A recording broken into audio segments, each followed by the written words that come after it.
मुझे माफ़ कर दो शुमाइला, मैंने तुम्हें गलत समझा। इन बातों का क्या फ़ायदा?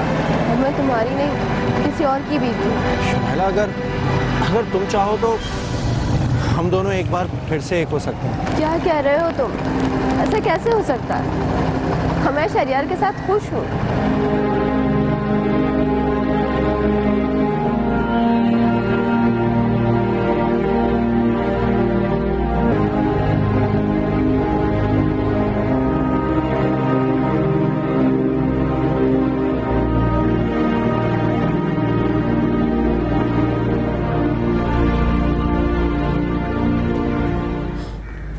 शुमाइला, कहाँ से आ रही हो तुम? अरे वो मार्केट गई थी, कुछ सामान चाहिए था, वहाँ से आ रही हूँ। तुम मार्केट से आ रही हो या किसी से मिलकर आ रही हो? क्या मतलब शहरियार? मैंने तुम्हें खुद पीछे रोड पर उससे मिलते हुए देखा है। वो इत्तेफाक से वहाँ आ गया था और उसने मेरा रास्ता रोक लिया। कब से चल रहा है ये सब कुछ? शहरियार, तुम मुझे गलत समझ रहे हो, अपनी मोहब्बत पर शक कर रहे हो तुम। अगर उससे ताल्लुक रखना था तो मुझसे रिश्ता क्यों जोड़ा? क्यों दिया धोखा तुमने मुझे? शादी क्यों की तुमने मुझसे? यार, ये कैसी बातें तुम्हारे दिमाग में आ गई है? ऐसा कुछ भी नहीं है। शुमाइला, तुम्हारी ये बेवफाई माफी के काबिल भी नहीं है।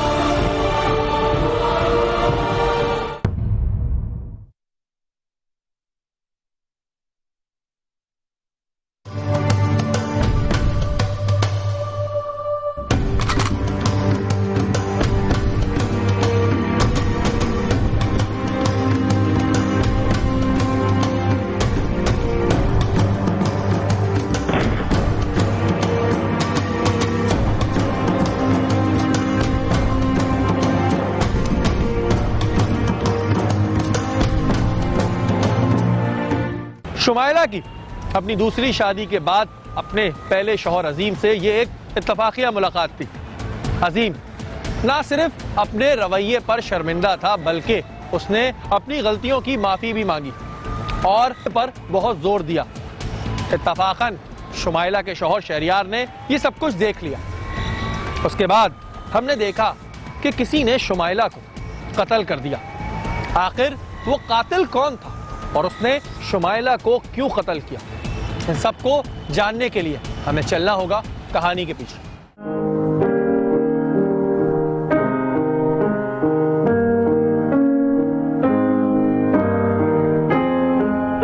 अरे इन दोनों को तो बुलाओ नाश्ते पे। अजीम को तो आज ऑफिस जाना है। लो, आपने याद किया और ये आ गया। वालेकुम अस्सलाम। अजीम बेटा, अगर पहले दिन ही ऑफिस लेट हो जाओगे तो क्या इंप्रेशन पड़ेगा ऑफिस वालों पे? अरे डैडी, अगर थोड़ा लेट चला जाऊंगा तो क्या फर्क पड़ जाएगा? नहीं बेटा, कामयाब आदमी वही है जो डिसिप्लिन को हमेशा फॉलो करे।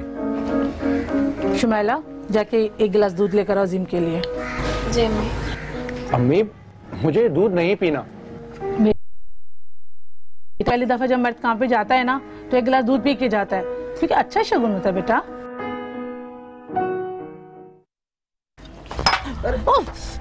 ये क्या गजब कर दिया तुमने? सॉरी अम्मी। तुम्हें पता नहीं है दूध का गिरना कितनी बड़ी बदशगुनी होती है? अम्मी, मैंने जानबूझ के नहीं गिराया, गलती में गिर गया। तुम्हें याद है शादी के दूसरे दिन मेरे साथ क्या हुआ था?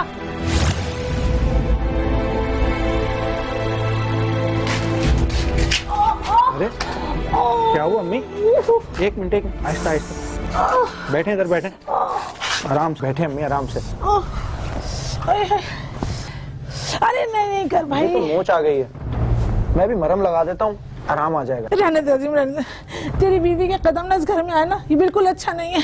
अम्मी, आप अपनी बहू के बारे में कैसा सोच रही हैं? अरे उसके घर में आते ही मेरा पैर फिसल जाना, ये कोई अच्छी अलामत नहीं है। अम्मी, ये महज इत्तेफाक भी तो हो सकता है, और आप इन दकियानूसी बातों पे क्यों यकीन रखती हैं? आज जो बातें तुम्हें दकियानूसी लग रही है ना, उस लड़की की सूरत में इस घर में तबाही और बर्बादी नजर आ रही है मुझे। अम्मी, ऐसा कुछ नहीं है, ये सब बेकार की बातें। अजीम, तुम्हारी बीवी मनहूस है। अम्मी, आप अपनी बहू के बारे में ऐसा क्यों कहती हैं? आप उसे क्यों मनहूस कह रही हैं?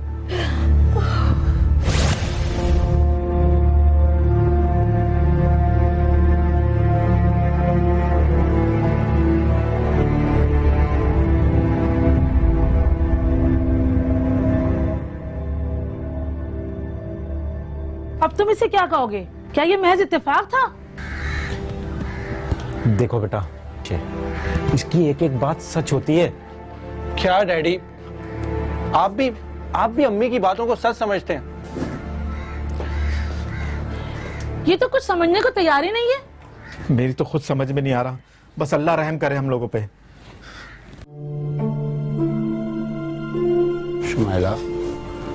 शुमाइला, तुम अम्मी की बातों का बुरा मत मनाया करो।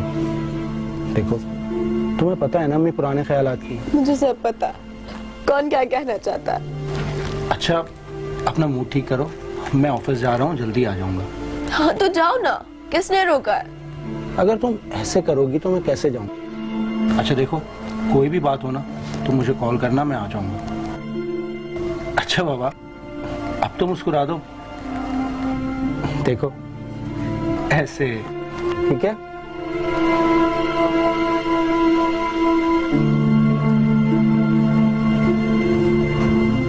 अच्छा अम्मी, अच्छा डैडी, मैं ऑफिस जा रहा हूँ। बेटा आज मत जाओ, आज का दिन तुम्हारे लिए ठीक नहीं है। अम्मी कुछ नहीं होता। देखो बेटा, तुम्हारी माँ बिल्कुल ठीक कह रही है, आज ऑफिस मत जाओ। डैडी, अभी तो आप कह रहे थे कि आज ऑफिस में मेरा पहला दिन है और मेरा टाइम पे जाना बहुत जरूरी है। बेटा अगर इस घर में खुशियां देखना चाहते हो ना तो तुम उसको अपनी जिंदगी से बाहर निकाल दो। अम्मी शुमाइला मेरी बीवी है और मैं उसे किसी कीमत पे छोड़ नहीं सकता। मान लो मेरी बात अजीम, नहीं तो सब तबाह बर्बाद हो जाएगा। अम्मी मैं इन बातों पे यकीन नहीं रखता। अच्छा मुझे ऑफिस से देर हो रही है, मैं जा रहा हूँ। मत जाओ दफ्तर आज, तुम कल चले जाना, तुम कॉल करके मना कर दो। अम्मी आप खामखा परेशान हो रही हैं, कुछ भी नहीं होता। ये लड़का भी ना किसी की नहीं सुनता, बस अपनी चलाता रहेगा।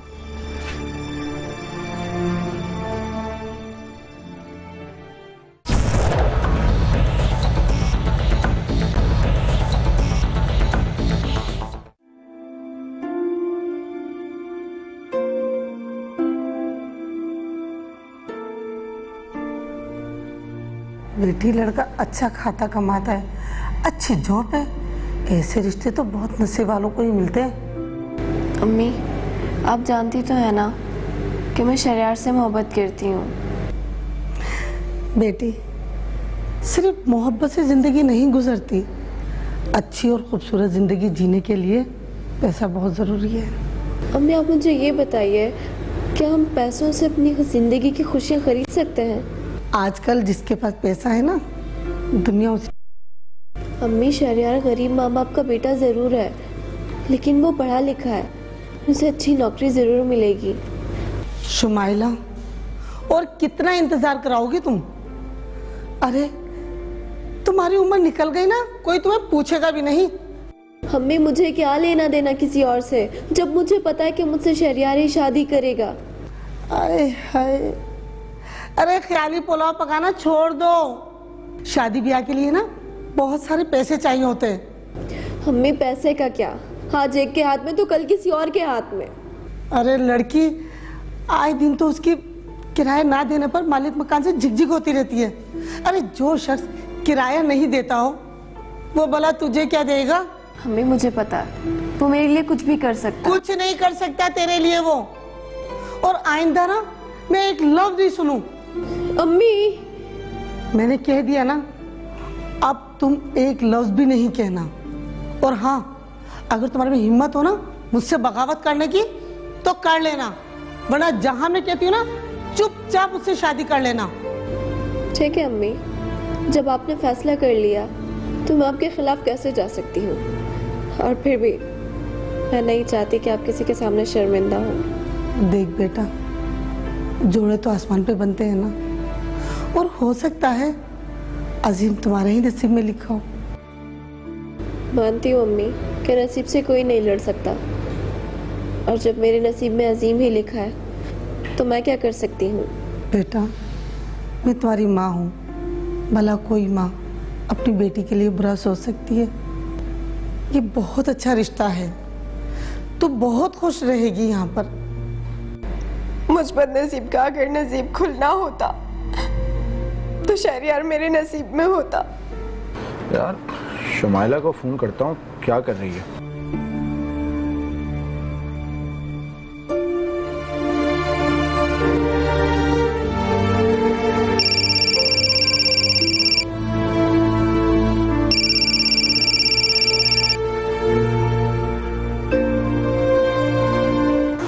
शुमाइला, इतनी देर से फोन बज रहा था, क्या कर रही थी? मुझ बदनसीब के पास अपनी किस्मत पर आंसू बहाने के सिवा और कोई काम नहीं। शुमाइला, यार मैंने तुम्हें समझाया भी है कि अम्मी की बातों को दिल पे मत लिया करो। तुम जिस बात को इतना इजी ले रहे हो, वही बातें मेरी जिंदगी को दुश्वार बनाए जा रही हैं। अच्छा मुझे ये बताओ कि मेरे जाने के बाद अम्मी या डैडी आए थे तुम्हारे पास? जिनको मेरी शक्ल देखना गवारा नहीं, उनका मेरे पास क्या काम। अच्छा शुमाइला, प्लीज यार तुम उदास मत हो, मैं बस थोड़ी देर में आ रहा हूँ तुम्हारे पास। मेरी दुआ कि तुम घर खैर से आओ ताकि मेरी मुश्किलें आसान हो जाए। शुमाइला, अब तुम भी मुझे अम्मी की तरह ट्रीट कर रही हो? नहीं, बिल्कुल भी नहीं। लेकिन अम्मी की बातें सुनकर मुझे डर लगने लगा। मैं आता हूँ, तुम प्लीज परेशान मत हो।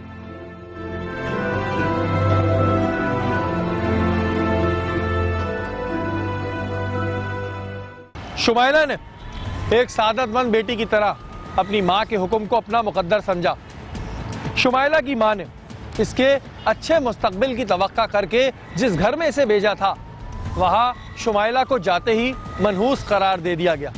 एक दिन शुमाइला की सास को उसकी बेटी और दामाद के एक्सीडेंट की खबर मिली और इसका कसूरवार भी शुमाइला को ठहराया गया। देखा तूने, लग गई ना नौसत मेरी बेटी को, पर तुझे अभी भी मेरी बात पे यकीन नहीं आ रहा। अम्मी आप ही और भाईजान का एक्सीडेंट हो गया तो इसमें शुमाइला बेचारी का क्या कसूर है? तुम्हें जब ही यकीन आएगा जब हम दोनों की जान ले लेगी।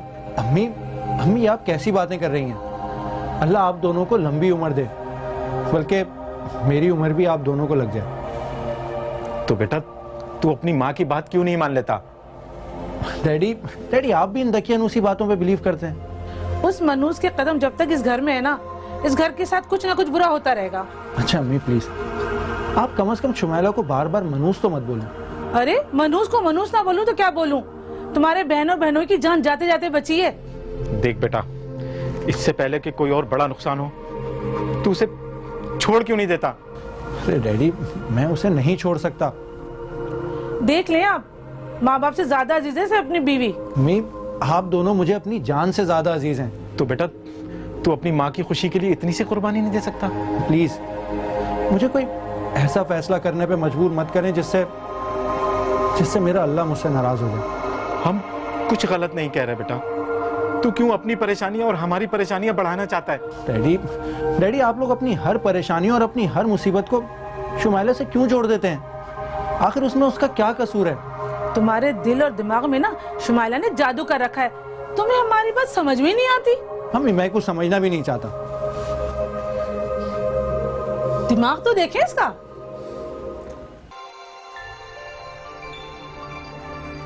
अम्मी, देख लिया ना अपनी बेटी का नसीब। ये सच है बेटी, पैसे से हम कभी अपना नसीब नहीं खरीद सकते।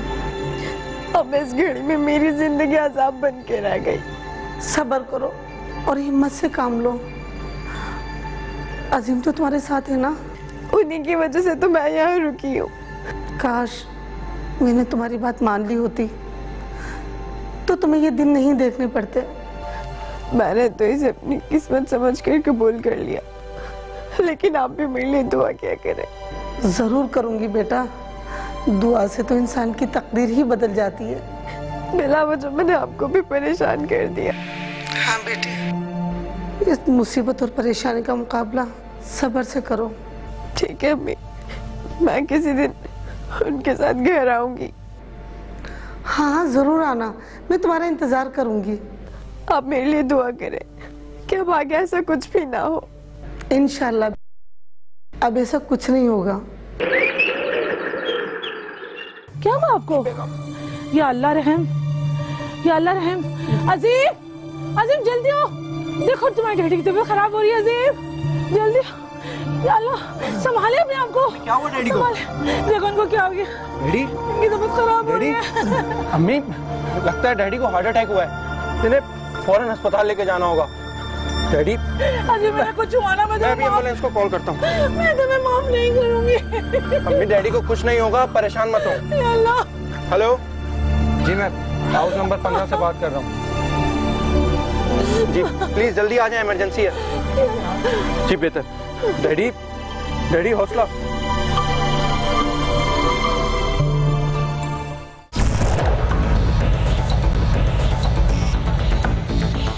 अजीम के अस्पताल ले जाने से उनकी जान तो बच गई, लेकिन इस नागहानी आफत को भी शुमाइला की नहूसत से जोड़ा गया।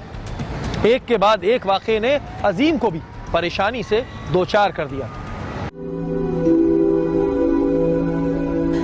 आज जो बातें तुम्हें दकियानूसी लग रही है ना, उस लड़की की सूरत में इस घर में तबाही और बर्बादी नजर आ रही है मुझे। अम्मी ऐसा कुछ नहीं है, ये सब बेकार की बातें। अजीम तुम्हारी बीवी मनहूस है। अगर इस घर में खुशियां देखना चाहते हो ना, तो तुम उसको अपनी जिंदगी से बाहर निकाल दो। अम्मी शुमाइला मेरी बीवी है और मैं उसे किसी कीमत पे छोड़ नहीं सकता। मान लो मेरी बात अजीम, नहीं तो सब तबाह बर्बाद हो जाएगा।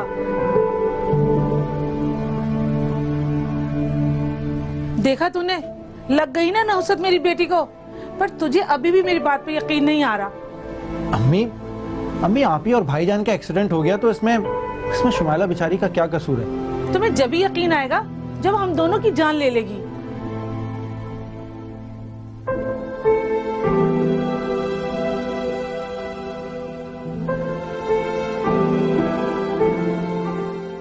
अजीम जो शुमाइला को बेकसूर समझता था, उसे एक दिन अपनी माँ की बात पर यकीन आने लगा जब उसे नौकरी से बगैर किसी वजह के निकाल दिया गया। चलो चलो। अजीम क्या हुआ?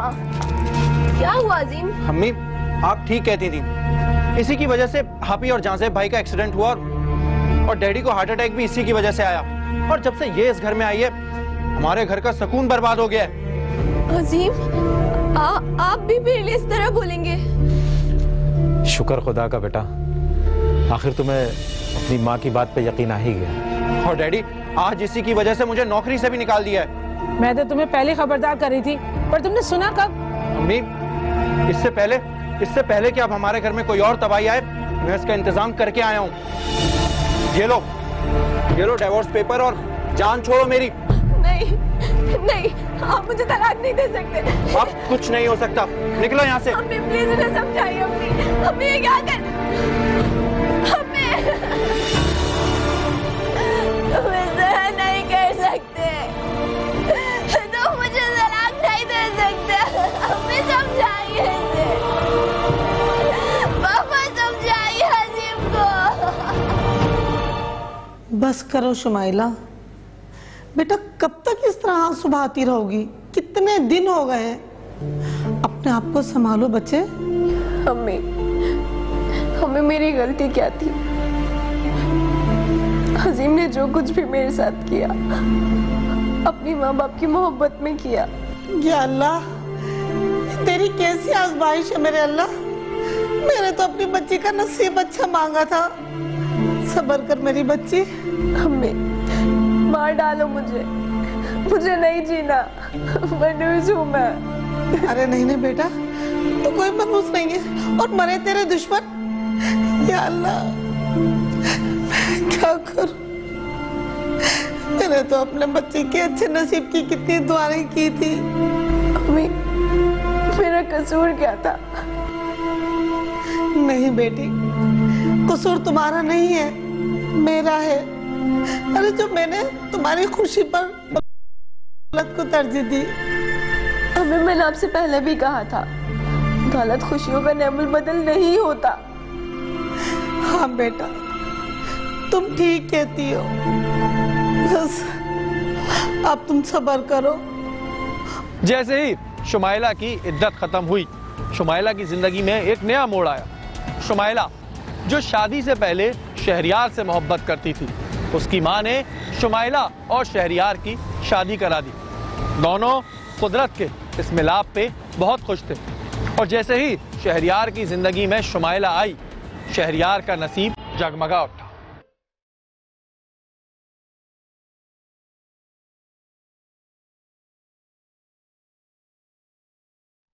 क्या बात है बेटा, क्या ढूंढ रहे हो? क्यों इतने परेशान हो? कुछ नहीं अम्मी। अम्मी आपको एक बात बतानी है। हाँ बोलो, क्या बात है? अम्मी वो शुमाइला ने दूसरी शादी कर ली है। अब किसके नसीब फूट गए? अम्मी उसकी तो किस्मत खुल गई है। शुमाइला मुझे मिली थी और वो बता रही थी कि उसके शौहर को शादी के फौरन बाद एग्जीक्यूटिव पोस्ट की जॉब मिल गई है। तुम देख लेना, आज या कल उसी की वजह से उसका घर बर्बाद होगा। अम्मी वो ये भी बता रही थी कि उसके शौहर को ऑफिस की तरफ से नई गाड़ी और घर मिला है। तो बेटा तुम अपनी जान क्यों जला रहे हो? अम्मी मुझे लगता है कि हम शुमाइला को खाम मनूस समझ रहे थे। वो मनूस नहीं है। बेटा तुमने महसूस नहीं किया उसके जाने के बाद घर में कितना सुकून है? मगर अम्मी मैं तो बेसकून हो गया ना। तो बेटा तुम्हें भी दूसरी शादी कर लेनी चाहिए। हाँ अम्मी मैं भी यही सोच रहा हूँ। तो मैं तुम्हारे लिए कोई अच्छी सी लड़की देखती हूँ। नहीं अम्मी अब लड़की देखने की कोई जरूरत नहीं। क्या मतलब? मतलब यह है अम्मी कि मैं शुमाइला से दूसरी शादी करूंगा। तुम्हारा दिमाग खराब हो गया है क्या? अरे वो किसी की बीवी है, उससे कैसे शादी कर सकते हो तुम? अम्मी वो अपने शौहर से खुला ले लेगी और उसके बाद मैं उससे शादी कर लूंगा। तुम होश में तो हो? क्या बकवास कर रहे हो? अम्मी होश में तो मैं अब आया हूं। मैंने शुमाइला को तलाक देके उसके साथ बहुत बड़ी ज्यादती की है। अजीम तुम कान खोल के सुन लो, वो इस घर में नहीं आ सकती। अम्मी मैं भी शुमाइला के अलावा किसी और से शादी नहीं करूंगा।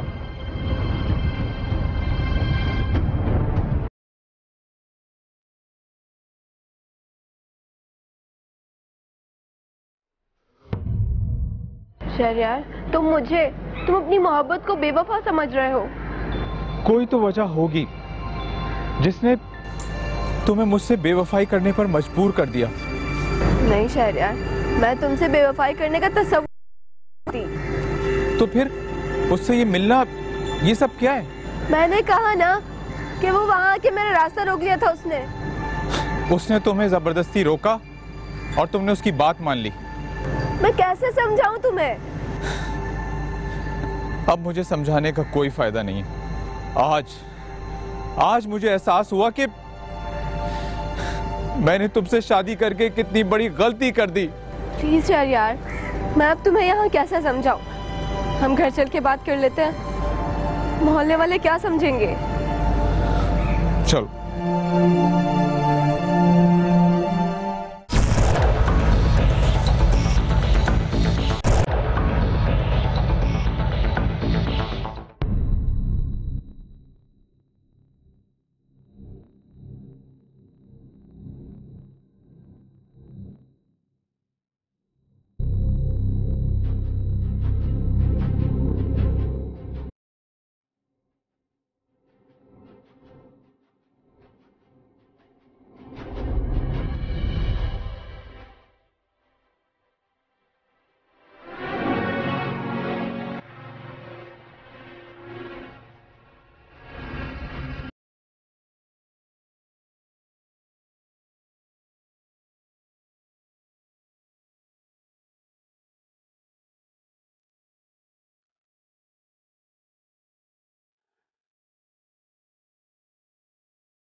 थाने फोन करके आपने इतला दी थी? जी सर, मैंने आप लोगों को कॉल करके यहाँ पे बुलाया। कैसे हुआ ये सब? और कत्ल के वक्त आप कहाँ थे? सर मैं तो बाहर गया हुआ था, जैसे ही मैं वापस आया तो शुमाइला शुमाइला, शुमाइला,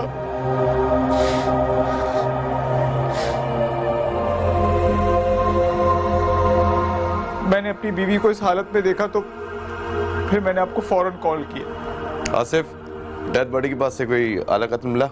नहीं सर, और कातिल ने कोई सबूत भी नहीं छोड़ा। और यासिर, तुम्हें कुछ मिला? नो सर, कमरे से कोई मशकूक चीज नहीं मिली। शहरियार, आपको हमारे साथ थाने चलना होगा। सर मगर आप लोग मुझे अपने साथ क्यों ले जाना चाहते हैं? डरो मत, आपकी मुद्दत में सिर्फ FIR दर्ज करानी है। आसिफ, डेथ बॉडी के पोस्टमार्टम के लिए अस्पताल ले जाओ, और यासिर तुम महल्ले वालों से इन्वेस्टिगेशन करो। Okay sir. ठीक है, बैठो। क्या पेशरफ्त है उस केस की जिंदगी? सर, अगर शुमाइला के पहले शौहर को शामिल तफ्तीश कर लिया जाए तो केस में कुछ मदद मिल जाएगी। क्या शहरियार ने उस पर शक जाहिर किया? सर शक तो जाहिर नहीं किया, लेकिन कुछ दिन पहले उसने उन दोनों को रोड पे बात करते हुए जरूर देखा है। और सर ये भी पता चला है कि शुमाइला के ससुराल वाले शुमाइला को मनहूस समझते थे। और सर शुमाइला को तलाक देने की वजह भी यही है। तुम दोनों उसके पहले शौहर पर शक कर रहे हो, जबकि दूसरे शौहर को नजरअंदाज कर रहे हो। क्या मतलब सर? शुमाइला के कत्ल का ताल्लुक दोनों से है, इसीलिए कातिल भी दोनों में से कोई एक है। तो क्या ख्याल है सर, अगर आप कहें तो उसके पहले शौहर को इंटरोगेट किया जाए? बिल्कुल किया जाए, क्योंकि उसकी पोजीशन उसे मशकूक बना रही है। सर शुमाइला और शहरियार का मोबाइल फोन डेटा निकलवा लिया मैंने। सर मैं पुलिस पार्टी लेके जाता हूँ और उसके पहले शौहर को लेके आता हूँ। Okay, go ahead.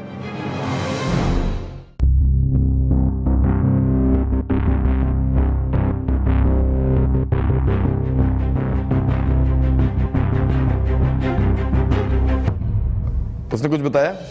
No sir, उसे यासिर ने इंटरोगेट किया था और मेरा ख्याल है कि उस कत्ल से उसका कोई ताल्लुक नहीं है। सर शहरियार से तो मैंने भी क्रॉस क्वेश्चन किया है, मगर मुझे नहीं लगता इस मर्डर में वो इन्वॉल्व है। अब आप बताइए क्या करना है? तुम दोनों ऐसे करो,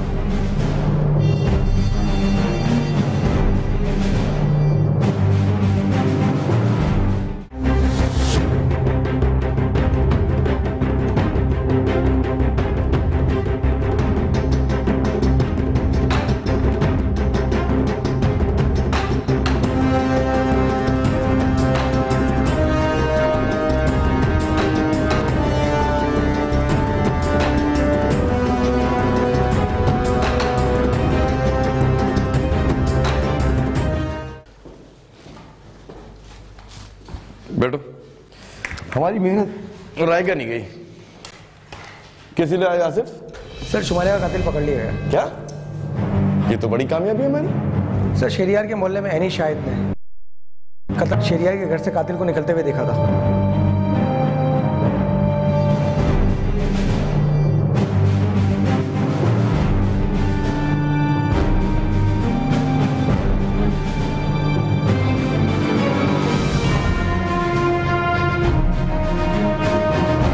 तो यह है शुमाइला का कातिल? सर ये तो उमैर उर्फ अम्मू उस्ताद है, पहले भी 2 बार ये जेल जा चुका है। बता सर को ये सब क्यों और कैसे किया है? सर मैं आरिफ खान को पहले से जानता था।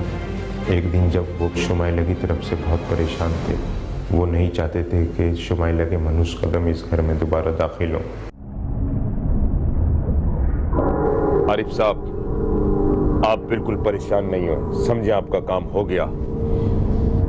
देखो भाई, हम ऐसा वैसा कुछ नहीं चाहते, आखिर तुम करोगे क्या? आप मुझ पे छोड़ दें, समझे आपका काम हो गया। आरिफ खान का मुझ पर एक एहसान था, उन्होंने अपना खून देकर मेरे बाप की जान बचाई थी। और उनका ये एहसान चुकाने के लिए तुमने शुमाइला को हमेशा हमेशा के लिए रास्ते से हटा दिया? सर मेरा ख्याल था ना शुमाइला होगी ना उनका बेटा शादी की जिद करेगा। सर तफ्तीश में एक और बात सामने आई है। वो क्या? सर शुमाइला जिसे मनहूस समझा जा रहा था, वो शहरियार की जिंदगी में खुश नसीब बनकर आई है। सर शहरियार जो बेरोजगार और बेघर था, शुमाइला से शादी के बाद न सिर्फ उसे नौकरी मिली बल्कि उसे कंपनी की तरफ से घर और गाड़ी भी मिली। सर मनहूस शुमाइला नहीं, उसका शौहर और उसके माँ बाप थे। इस दौर में भी लोग जहालत की इंतहा कर देंगे, मुझे यकीन नहीं आता। सर मुल्जिम के एतराफ़ के बाद अब आरिफ का इस कत्ल से कोई ताल्लुक नहीं बनता है, लेकिन तफ्तीश मुकम्मल करने के लिए इस हवाले से उनसे भी कोशिश करनी होगी। ठीक है, इसकी तफ्तीश मुकम्मल करो, इसका चालान बनाओ और कल सुबह से अदालत में पेश करो। ले जाओ इसे। कहते हैं खुशनसीब इंसान वही होता है जो अपने नसीब पर खुश हो। शुमाइला की सास की जरा सी गलती और बदगुमानी ने इसके बेटे और बहू की जिंदगी को बर्बाद कर दिया। काश वो ऐसी दकियानूसी बातों पर यकीन करने के बजाय अपनी अकल से काम करती, तो आज उसका बेटा इन खुशियों से महरूम ना होता। अगले हफ्ते फिर हाजिर होंगे कहानी के पीछे किसी नई कहानी के साथ। तब तक के लिए अपने मेजबान शेरी को इजाजत दीजिए। अल्लाह ने के बाद।